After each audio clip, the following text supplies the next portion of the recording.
Hello बच्चों, let's read the question. आपको बेटा इस क्वेश्चन में दो स्टेटमेंट गिवन है, statement one and statement two. And statement two is coming after because, that means because के बाद स्टेटमेंट टू आया तो ये आपका रीजन की तरह बिहेव करेगा। स्टेटमेंट टू रीजन हो जाएगा तो फर्स्ट स्टेटमेंट आपके लिए असर्शन का काम करेगा। तो हम एक एक करके असर्शन और रीजन को रीड करते हैं। The assertion says a block of mass m starts moving on a rough horizontal surface with a velocity v। तो एक ब्लॉक है स्मॉल एम मास का, वो एक रफ हॉरिजॉन्टल सरफेस पे क्या मूव करना स्टार्ट करता है, कितनी वेलोसिटी से, v से। It stops due to friction between the block and the surface after moving through a certain distance. वो रुक जाता है किसकी वजह से, फ्रिक्शन की वजह से, जो लग रहा है ब्लॉक और सरफेस के बीच में। The surface is now tilted to an angle of 30 degree with the horizontal. Second condition बनाई जाती है क्या, सरफेस को कितने 30 डिग्री पर टिल्ट कर देते हैं हॉरिजॉन्टल से, and the same block is made go up on the surface. उसी ब्लॉक को सरफेस पे कहाँ, ऊपर की तरफ क्या मूव कराया जाता है with the same initial velocity, और वेलोसिटी कितनी, v दी जाती है। The decrease in mechanical energy in the second situation is smaller than the first situation, which is second situation is the tilted situation।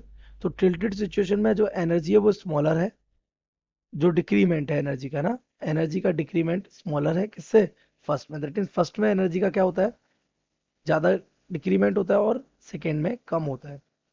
So because statement to आपको बता रहा है क्या, the coefficient of friction between the block, जो block और surface के बीच में जो कोफिशिएंट फ्रिक्शन है decreases with the increase in the angle of inclination. तो आपको बताने हैं दोनों स्टेटमेंट ट्रू है, या एक स्टेटमेंट ट्रू और एक स्टेटमेंट कैसा फॉल्स है। और अगर ये ट्रू है तो क्या ये आपका सेकेंड वाला इसका करेक्ट एक्सप्लेनेशन है या नहीं है। Which are are options. तो let's see the key concept of this question.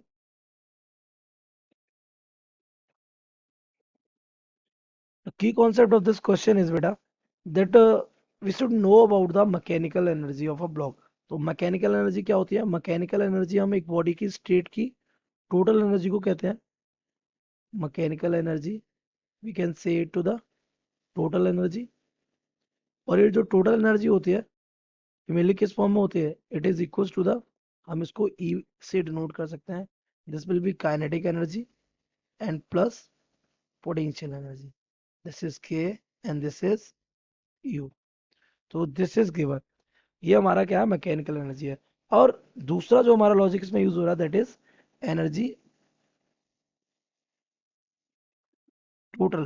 जो टोटल वाली एनर्जी रहती है ना, टोटल एनर्जी रिमेन्स कंजर्व। हमारी एनर्जी क्या रहेगी, टोटल कैसी रहेगी, कंजर्व रहेगी। दैट मीन्स अगर हमारी टोटल एनर्जी ई है और ये इक्वल है किसके, के प्लस यू के, तो अगर काइनेटिक एनर्जी इंक्रीज हो रही है तो पोटेंशियल एनर्जी डिक्रीज होगी। और अगर काइनेटिक एनर्जी डिक्रीज हो रही है तो पोटेंशियल एनर्जी क्या होगी, इंक्रीज होगी। इन दोनों के अलावा अगर कहीं लॉस होता है तो दैट एनर्जी विल बी रिडक्टेड। तो हम अपने सबसे पहले सॉल्व करते हैं क्वेश्चन को। तो असर्शन को ले लेते हैं, that mean the statement first. Statement first में जो हमारी ए कंडीशन है, ए कंडीशन में जो हमारा ब्लॉक है वो कैसे, एक हॉरिजॉन्टल सरफेस पे, तो हम एक हॉरिजॉन्टल सरफेस बना लेते हैं समथिंग लाइक दिस। ओके। तो और ये हॉरिजॉन्टल सरफेस रफ है, कैसी है बेटा, रफ है। इस पर हमारा क्या रखा हुआ है, एक बॉक्स रखा हुआ है। ये बॉक्स बेटा हमारा किधर मूव क्या कराया जाता है, किधर, इधर, कितनी वेलोसिटी से, v वेलोसिटी से। अच्छा यहाँ क्या लग रहा है, फ्रिक्शन लग रहा है। उस फ्रिक्शन की वजह से ये ब्लॉक यहाँ जाके रुक जाता है। अच्छा यही ब्लॉक है एम मास का, और यही हमारा एम मास का ब्लॉक यहाँ पे आया, और यहाँ पर इसकी वेलोसिटी क्या हो जाती है, जीरो। अच्छा जब ये ब्लॉक यहाँ था तो इसके पास टोटल, क्योंकि ये ब्लॉक हॉरिजॉन्टल सरफेस पर रखा है, तो ये मान लेते हैं इसकी पोजीशन ए मान लेते हैं, इसकी पोजीशन क्या मान लेते हैं, बी मान लेते हैं। तो हमारे इस केस में इसकी टोटल एनर्जी, ए केस में टोटल एनर्जी कितनी होगी, that is half M V square.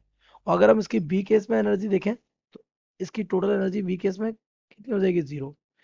अच्छा ए केस में हमारी कौन सी, काइनेटिक है, तो पोटेंशियल एनर्जी कितनी रहेगी, जीरो रहेगी। और वी केस में हमारी काइनेटिक भी जीरो हो जाएगी और पोटेंशियल भी क्या हो जाएगी, जीरो।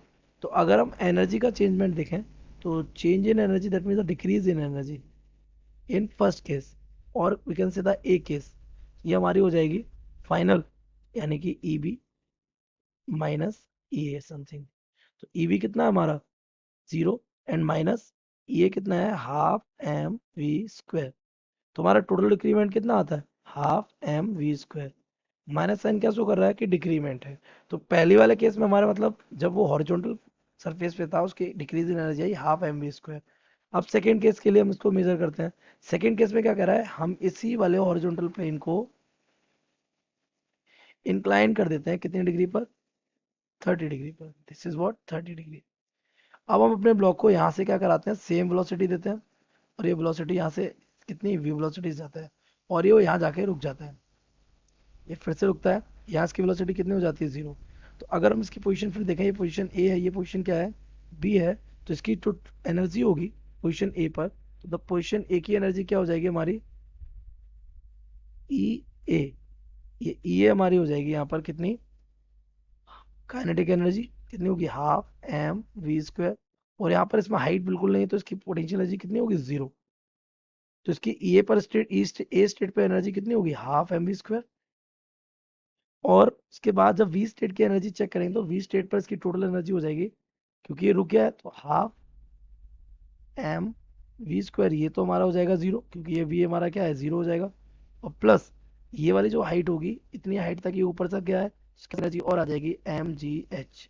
तो ये 0 होने की वजह से ई भी हमारा क्या आ जाएगा एम जी एच। आप अगर बेटा कंपेयर करेंगे लास्ट वाले से तो आपको देखेगा यहाँ पे हमारा जो ई बी आया था वो ई बी हमारा कितना था 0 आया था। ई बी हमारा कितना था 0। तो ये ई बी हमारा यहाँ पे 0 लेकिन यहाँ पे ई बी हमारा बच रहा है कितना एम जी एच। तो पहले हमारा डिफरेंस कितना हाफ एम बी स्क्वायर हो रहा था।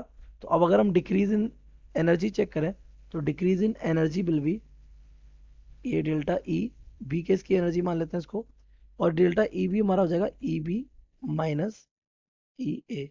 और ये हाफ एम बी स्क्वायर है और यहाँ पे हमारी बच रही है कितनी M G H minus half M V square. ये जो डिफरेंस होगा बेटा it will be definitely smaller than ये स्मॉल क्योंकि एम स्क्वायर पहले 0 माइनस हो रहा था अब इतना माइनस हो रहा है कुछ ना कुछ तो माइनस हो रहा है ना। तो ये जो डिफरेंस होगा that means delta E B it will definitely smaller then delta E A. That means second case में हमारी एनर्जी कम डिक्रीज होगी और फर्स्ट केस में हमारी एनर्जी कैसी डिक्रीज होगी ज्यादा। तो हमारा फर्स्ट स्टेटमेंट क्या क्या आ रहा था the decrease in the mechanical energy in the second situation is smaller. तो हमारा स्टेटमेंट फर्स्ट क्या हो जाता है करेक्ट हो जाता है। अब बात कर लेते हैं स्टेटमेंट टू के बारे में। क्या कह रहा है coefficient of friction between the block and surface decreases with increase in the angle of inclination. So this is totally wrong because coefficient of friction depends upon the nature of surface in contact है ना इस पर depend करती है। Inclination से इसका कोई भी कांटेक्ट है ही नहीं। तो ये वाला स्टेटमेंट हमारा टोटली रॉन्ग हो जाता है। कौन सा स्टेटमेंट टू। तो only statement one is correct and statement two is false. तो ऑप्शन अगर हम मैच करें statement one is true and statement two is false C option is correct. So we can see the correct option